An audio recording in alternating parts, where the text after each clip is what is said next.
Masisi, kutoka Masisi, Jipe Kivu, kutoka Kivu, za Ruchuru na Rubero. Twakoze mu gisirikare tulitumika mu kisoda. M23 jondi igezemo Sasa ndio inaanza kamata nafasi zinazoziona.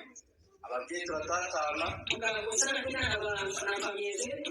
Twafashe umwanzuro ndagera afata umwanzuro wo gutaha. Ndio vile kila mtu kasema alikuwa anakamata decision kumtia. Tukajya kuri Monesco. Tukaenda ku Monesco. Jambo na karibu ewe mpenzi mtazamaji na mfuatiliaji wetu. Tunayo furaha kubwa sana kukuletea habari za siku ya leo, na hivyo tutaweza kuzunguka pande mbalimbali za Jamhuri ya Kidemokrasia ya Kongo. Na hivyo endelea kuwa pamoja na Kivu News 24 ili uendelee kupata habari kwa wakati unaofaa na habari zenye kuwa na uhakika zaidi. Hivyo leo tutakuwa katika jadala letu la kimataifa. Tunaanza na ushuhuda mzito uliotikisa mijadala ya kisiasa katika ukanda wa maziwa makuu.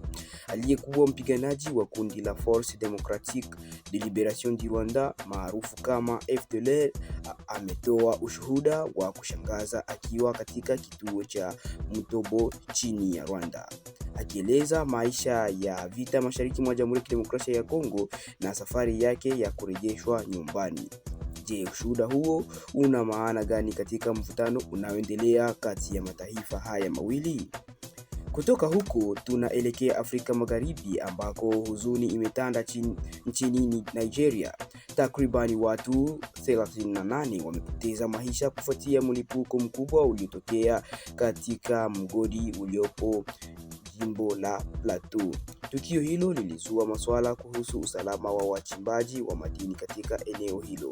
Na pia tutaweza kuelekea huko Kisangani ndani ya mkoa wa Chopo ambako mwanajeshi wa serikali aliweza kumshambulia kijana mmoja kwenye kitanda chake cha ugonjwa na hivyo akaweza kupoteza maisha.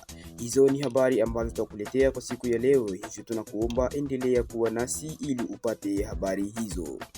Leo tunakuletea ripoti kuhusu mwenendo wa hali ya ugomvi unaoendelea kati ya Jamhuri ya Kidemokrasia ya Kongo na nchi ya Rwanda, ambapo katika video maarufu iliyoshirikishwa mtandaoni, wanachama mmoja wa zamani wa FDLR ametoa ushuhuda wenye msisitizo juu ya maisha na uzoefu wake ndani ya kambi ya Mutobo iliyo nchini Rwanda.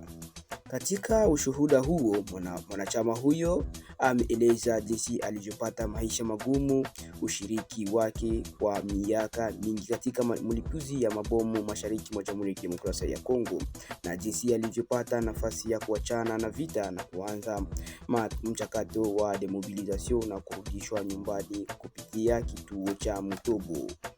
Ushuhuda huu unalenga kuonyesha upande wa kibinadamu na mgogoro huu, hasa safari ya wale waliokuwa wanachama na wa vikosi vya silaha waliokuwa wanapigana katika mistari ya mbele. Kituo cha Mutobo kinajulikana kama eneo la demobilisation ambalo wagombea waliokimbia vita wanafundishwa ustawi wa kirahia, elimu ya kirahia na stadi mbalimbali za kujiendeleza baada ya kuacha mapigano. Lengo ni kuwasaidia kurejea kijamii na kimaisha.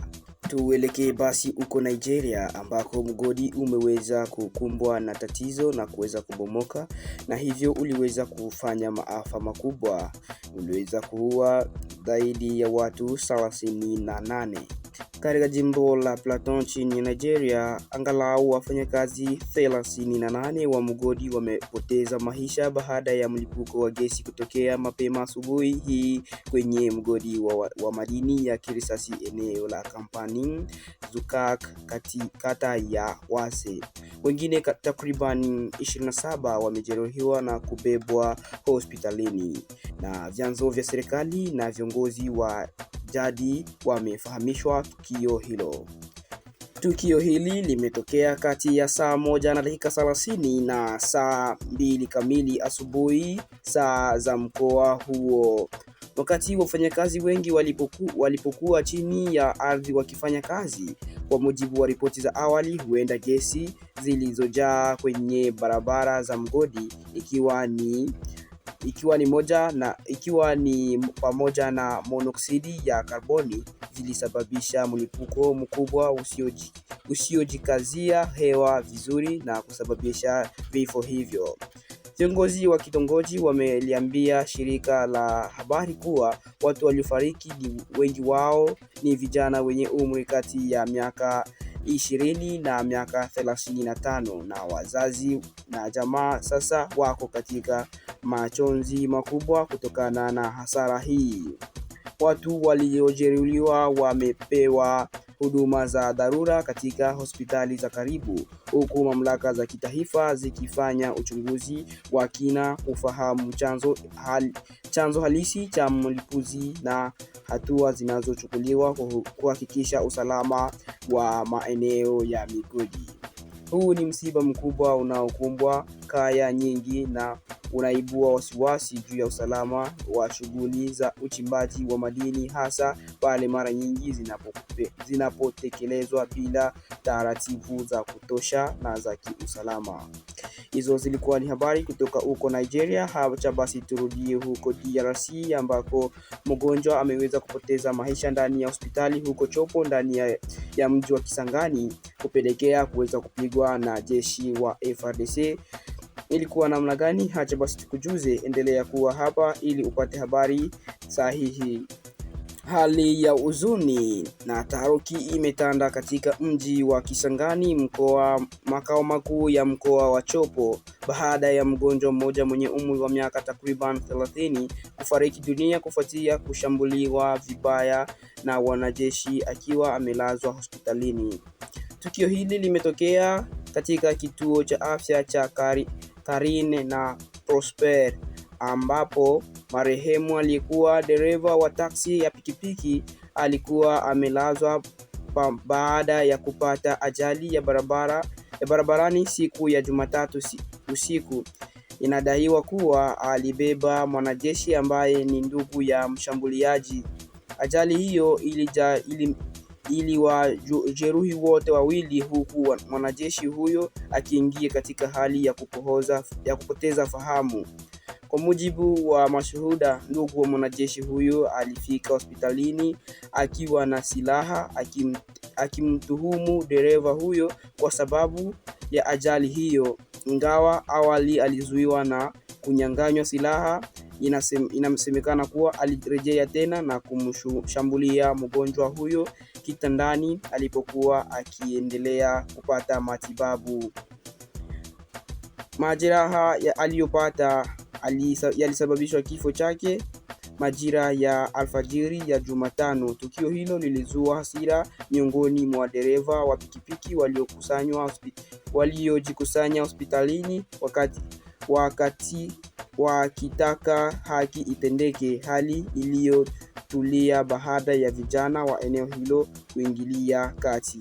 Mamlaka imeanzisha uchunguzi ili kubaini hatua za kisheria dhidi ya mhusika.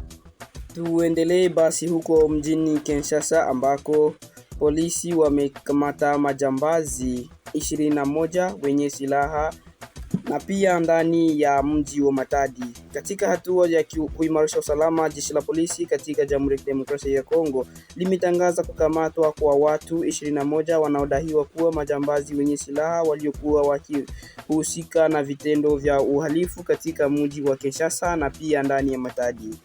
Kwa mujibu wa taarifa ya polisi, watuhumiwa hao wamehusishwa na matukio ya uporaji wa kutumia silaha, wizi na nguvu pamoja na mashambulizi dhidi ya raia katika eneo mbalimbali ya miji hiyo miwili.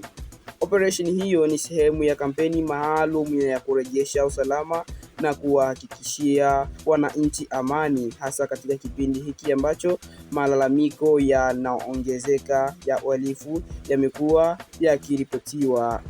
Watuhumiwa wametarajiwa kufikishwa mbele ya vyombo vya sheria ili kujibu tuhuma zilizowakabili.